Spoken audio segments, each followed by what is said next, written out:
Have you ever felt like you're in a mental fog and you can't remember the simplest thing? Like, have you had times when you've logged into your computer and you can't remember the password on your laptop or your desktop or even your smartphone, and you scratch your head and you go, oh man, what is that password? Or you pull out of your driveway and you're going to go visit a friend, and for the life of you, you can't remember their address. Has this ever happened to you? Well, rest assured you're not alone. Chronic stress is the experience of forgetting familiar things and what in the past has been very easy to remember. Now, please understand, we're not talking about some of the sad effects of aging, like dementia or Alzheimer's. We're talking about stuff that happens to everyday normal people, no matter what age you are. Folks like you or like me. Stress can cause what I like to call a brain drain in your life. And that's what we're going to talk about today. How to deal with that stress. Stress can cause you to forget the simplest things you never thought you'd have trouble remembering. What happens in our brain is our brain can hold thousands and thousands of gigabytes of information. As one person once said in a TEDx interview, your brain can hold as much information as 5,000 smartphones. But your memory is broken up into different parts of your brain. And when you experience chronic stress, it's been shown in research that your hippocampus, the part of your brain that remembers things, is affected. I like to call it a brain drain or a brain fog. Have you ever had an experience like that? Well, let me share with you some easy and simple things that you can do starting right now to bring an end to your brain fog and to charge up your memory so that you don't forget the simplest things in your life. Hello, and thank you for watching my video. My name is Reverend Bill McBride. I have been an ordained clergy in the church for over 45 years. I'm now a retired pastor, but I'm still sharing self-improvement topics and ideas that can help you, because I've seen the need from my members, and I'll share a story with you about myself. I've seen the need for helping in the various aspects of our lives for all of my years in the parish. Let me tell you a story about stress and having trouble remembering. I served, at one time I served a very large church in a college town, and the next day I had a meeting with the church board, and I had to remember some important things. I was presenting a very important project about us hiring some new staff to help us grow in our ministry in the church. Now, my church had hundreds and hundreds of members, and they would come to me with their concerns and their issues, and it seems like every day I had a million things going on in the church. It was an unending, unrelenting work for me. Even though it was a spiritual calling in my life, it was still work. And I had things to do and places to go and people to see and sermons to write and Bible studies to do. And one night, I went to bed and I was feeling very nervous and stressed out about this meeting the next day with my church board, who wanted to hire 2 new staff people. And I woke up in that morning and I went to church. I was in my office working on a few things, getting ready for the meeting that night. And a longtime member of my congregation came into my office to check with me on some things that were going to be dealt with at that meeting. And as she sat down on the other side of the desk from me and I looked at her, I didn't admit it at first, but for the life of me, I couldn't remember her name. I was so embarrassed because I'd known her for years. But at that particular time, that morning before the meeting, I realized I was so stressed out about that meeting and all of the things I had to present and how much I had on the line about hiring some new staff that I couldn't couldn't remember her name. Well, I think she had great wisdom because she realized that I was having trouble in talking to her. It was very impersonal because I tried to fake it and not mention her name. And she finally was polite enough. She said, "Pastor, you're pretty concerned about this meeting tonight, aren't you?" And she said with a smile, "Let me help you ease your stress a little bit. And I'm sure it's because you're so stressed out about that meeting. My name's Martha. And I just want to share with you some ideas for tonight's meeting." I suddenly realized that my stress, my continual worry, and my continual overload with what was going on in my ministry, in my life, had caused my brain to fog up, or to not remember some very important things. In a sense, my hippocampus had a brain lapse. And that's why I want to share this with you. There's a lot of things that stress us out, and they probably are not the things that are stressing you out. But we're stressed out. We're stressed out about, in this current day and age, about the violence, the gun violence in our country. We're stressed out about that. I'm sure you've probably been stressed out wondering if you're heading out to a store or to your place of business. You're going, is someone going to come in today and act out their difficulties, and they have access to a gun and they bring it in? I don't know if you heard the news. It was about a month ago. The Surgeon General of the United States said the most difficult and stressful, yes, he said stressful job in the world, in the country especially, is that of being a parent of young children. It's been on the news of late with a shooting at a school in Georgia. Parents are fearful that when their child leaves for school, if that child will ever come back.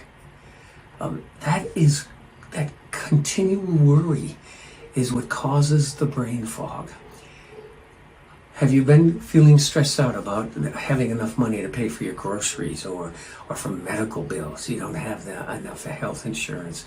And what happens if there's something severe, you have an accident? Are you going to be saddled with hundreds of thousands of dollars of unpaid medical expenses? That is stress. And if you worry about it, and it continually comes to you, and you continually need to be bothered by that reality, that can cause memory problems. It can cause a brain drain in your life. So we all go through the stress. You're not alone in this. But what can we do? What can you do today? I want to share with you some easy steps that you can do starting right now to help you to relieve that brain drain, so that you can achieve and have a sharper sense of memory. Now, please hold with me all the way to the end, because I've got a free resource I want to give to you that could help you with dealing with your stress. To help you understand how your brain works, or your memory, think of your mind, not the physical structure so much, but what's going on inside of you. Think of your mind and your memory like a garden. When you tend to the care and the nurture of your garden, it prospers, it blooms, and it does what you had planned for it to do and what it was meant to do.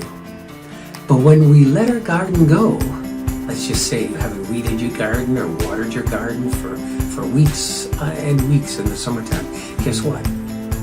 It's not going to be that same beautiful garden. Weeds are going to grow. The weeds in wrong places are going to grow.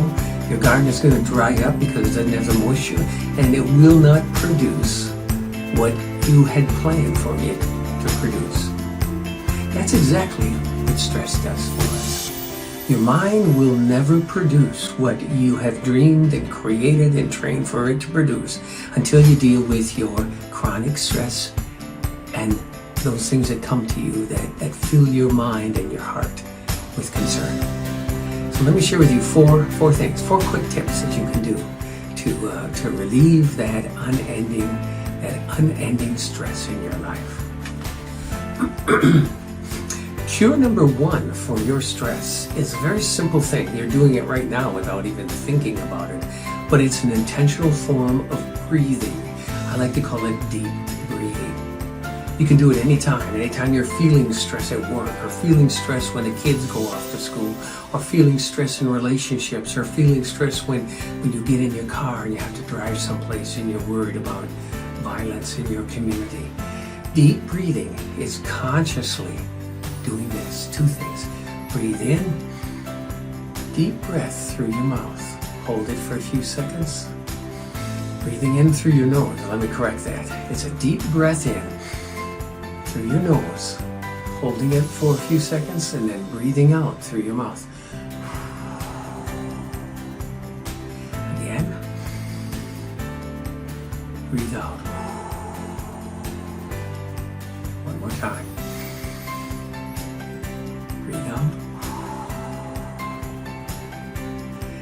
This process of deep breathing, a deep breath in with your nose, holding it for a few seconds, maybe count to 4, and then letting it out through your mouth. That can consciously slow down your brain, and also reduce your heart rate. It gives you a break. It clears the fog. It's a simple thing you can do. Number one, deep breathing. And number two, an important thing, if a spiritual teaching that goes with this, is before you do any Bible study or any praying in the morning, praying in the morning or afternoon, or before you go to bed, do the deep breathing 3 times. Breathe in through your nose, hold it, breathe out through your mouth 3 times, and then focus on your spiritual life. Whatever your faith stance is, do the deep breathing and then what is called mindful meditation. Mindful meditation is the process of, after your 3rd breath out, just settle into your mind and what you're thinking. And if the worry starts to come into your mind, which you quite often will do, or a stressful experience you have had, or an anticipation of something stressful, mindful meditation is the process of focusing on it, but then just letting it pass your mind. It comes in, but you just allow it to leave. You don't focus on it, you don't try to answer it, you don't dwell on it, you don't hold on to that, but you mindfully let it pass through your mind, and you picture it almost like going out your window or going out your front door. Number one, deep breathing. Number two, mindful meditation. The third tip to cure your brain drain, or to sharpen up that mental fog to help you remember, is another one that's pretty easy to do, but it takes a little action on your part, and that's number 3, is to connect with nature. Now, you can connect with nature in several ways. Number 1 is to get out and walk quietly, a quiet walk around the block, or if you've got a park in your neighborhood, just take a walk and connect with the beauty and the awesomeness of nature. It's a way of focusing in on the beauty around you rather than the stressful things that are assaulting you. Now, I live way up in the Upper Peninsula of Michigan, and 2 blocks away is Lake Michigan, and there's a park that's nearby my house. It just takes me 5 minutes to drive to it. And I walk through this park, and I walk around the drive-through, and I just get absorbed in the awesomeness of looking out to the endless shores of Lake Michigan and to listen to the wind in the trees. What I'm doing for that time is I'm filling my mind with good things, with healthy things, with helpful things to clear the brain fog and to sharpen my focus. So, that's number 3. Number 4 is your spiritual practice. Now, for me as a Christian pastor, for me that's a Christian prayer, but for you it may be something else, your spiritual practice. It doesn't matter what it is, as long as it's healthy for you and it brings you closer to your spiritual source. And that's an exciting thing. I remember when I was in ministry that one of the most favorite things I would do is speaking to my congregation, preaching. Why? Because in my spiritual practice, when I was sharing God's love with my congregation on Sunday mornings or any special evening services, when I was preaching, I would feel God's powerful, uplifting, helpful presence filling my spirit, filling my mind, filling my heart. Preaching for me was a spiritual practice that helped me to focus on a healthy practice in my life and to clear the stress from my life. So those are the 4 easy steps that you can take. Deep breathing, mindful meditation, connecting with nature, either looking at a nature video or looking out your window or walking in nature is the best. And then your spiritual practice. A regular time of practicing your faith. Now, as a Christian, I speak from the aspect of prayer in the scripture reading to pray daily. And those are 4 things that can help you to defeat the brain drain and to strengthen yourself for your daily life, no matter the challenges you face. You see, stress relief comes first from the inside and it affects the outside. Now, I promised I'd share with you some resources for you. If you go to my website, motivationsky.com, and in the description you'll find the exact link. I have five resources, stress-related relief resources I would like to give to you. So click below on the link in my description, and those are yours. Once again, this is Reverend Bill McBride from motivationsky.com. I thank you for watching my video. And when you feel stressed, practice these tips, these 4 practices to help you with your stress. If this video has been helpful for me, please comment which of the 4 practices have been the most helpful for you or you'll want to start today. Is it deep breathing, mindful meditation, connecting with nature, or spiritual practice? Share a comment with me about that. And don't forget to subscribe to my channel if it's been helpful so you don't miss my next helpful, inspiring video. Once again, Reverend Bill McBride from motivationsky.com. Thank you for watching. Bless you in your journey today.